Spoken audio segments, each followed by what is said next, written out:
আমাদের দৈনন্দিন জীবনের রান্নাবান্না নিয়ে চলে এলাম। আজ বানাবো ডিম দিয়ে একটা মাছের ডিম দিয়ে একটা অন্যরকম রেসিপি। ডিমের বড়া তো রোজই খাওয়া হয় প্রায়। বর্ষাকালে মাছের ডিম যেহেতু অ্যাভেলেবেল, এই জন্য ভাবলাম একটা নতুন কিছু বানাই। এদিকে পেঁয়াজ কুচি, রসুন কুচি, লঙ্কা কুচি সব করে নিয়েছি, আর ডিমটা নুন হলুদ দিয়ে সিদ্ধ করে জল ছেঁকে নিয়েছি। এবার কড়াইয়ে একটু তেল দিলাম, আর দেব রসুন আর লঙ্কা। প্রথমে রসুন কুচি আর লঙ্কা দিয়ে একটু ভেজে নেব। এটা হয়ে গেলে তারপরে দেব পেঁয়াজটা। এটা যখন একটু ভাজা হয়ে যাবে তারপর পেঁয়াজটা দেব। এটা না একঘেয়ে ডিমের বড়া খাওয়ার থেকে মাঝে মাঝে একটু অন্যরকম খেলে আমার মনে হয় ভালোই লাগবে। আর আমি একটু এক্সপেরিমেন্ট করতে ভালোবাসি, একই রকম রান্না না করে একটু অন্যরকম করলে আমার মনে হয় একটু ভালো লাগে, তাই সেটারই আজকে চেষ্টা করছি। পেঁয়াজ কুচি দিয়ে দিলাম, এটার পরে দিয়ে দেবো একটু হলুদ নুন, যেরকম আমরা ভাজায় দিই সেরকম হলুদ নুন দিয়ে বেশ যখন ভাজা হয়ে আসবে তখন আমি ওই ডিমটা যে জল ছেঁকে রেখে দিয়েছি মাছের ডিমটা ছাঁকনিতে করে ওটা দিয়ে দেবো।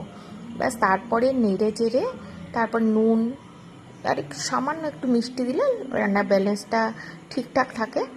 যে হলুদ দিয়ে দিচ্ছি, নুন দিয়ে দেব, তারপর দিয়ে দেবো ডিমের ওই জল ঝরানো ডিমটা একটুখানি ওইভাবে করে নিলে না, জলটা যদি সিদ্ধ করে ঝরিয়ে নেওয়া যায় তাহলে ডিমের যে একটা আষ্টে গন্ধ সেটা থাকে না। ওর মধ্যে একটু সিদ্ধ করার সময় একটু ভিনিগার বা একটু লেবুর রস দিলে আরও ভালো হয়, তাহলে গন্ধটা এই যে ছেঁকনিতে রেখে দিয়েছিলাম ছেঁকে ডিমটার কালারটাও সুন্দর আসে একটু হলুদ নুন দিয়ে সিদ্ধ করে নিলে।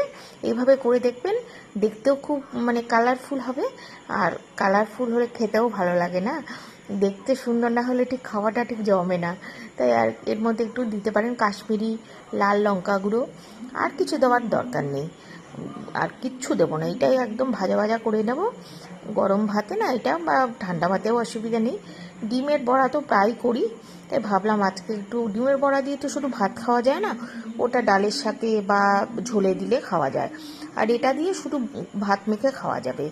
এটার জন্য আজকে এটাই বানালাম, যে এইভাবে করে দেখি কেমন হয়। আমি কোথাও কিন্তু এটা দেখিনি, এটা আমি নিজের ইয়ে থেকে বানাচ্ছি, মন থেকে। দেখি, আশা করি খারাপ হবে না খেতে।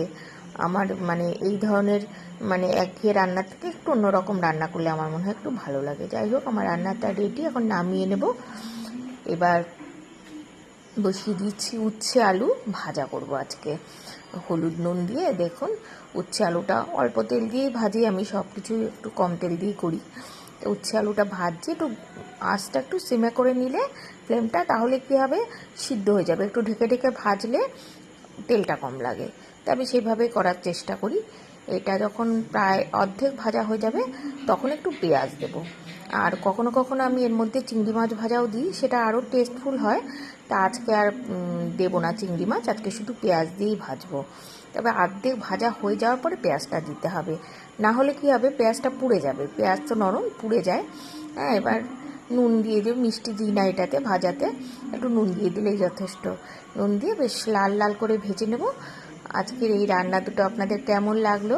খুব সিম্পল রান্না, ভালো লাগলে একটা লাইক করে দেবেন। পুরো ভিডিওটা দেখার জন্য সবাইকে অভিনন্দন জানাচ্ছি। আবার আসবো খুব শিগগিরই নতুন কোনো ভিডিও নিয়ে।